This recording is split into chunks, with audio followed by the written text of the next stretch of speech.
അഭിമന്യു ഉത്തരയെ വിവാഹം ചെയ്തു.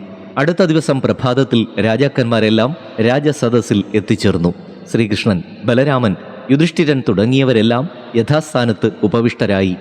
പാണ്ഡവർ പ്രതിജ്ഞയനുസരിച്ച് വനവാസവും അജ്ഞാതവാസവും കഴിഞ്ഞ സ്ഥിതിക്ക് ഇനിയുള്ള ഭാവി പരിപാടികൾ അത് ആലോചിക്കുവാനാണ് എല്ലാവരും ഒത്തുകൂടിയിരിക്കുന്നത്.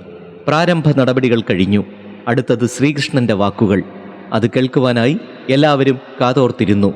എല്ലാവരുടെയും മിഴികൾ ശ്രീകൃഷ്ണന്റെ മന്ദസ്മിതാർദ്രമായ മുഖത്തേക്ക് തിരിഞ്ഞു.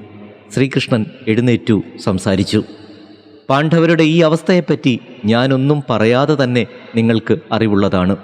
ശകുനിയുടെ കള്ളച്ചൂതിനു വഴങ്ങി എല്ലാം നഷ്ടമായി.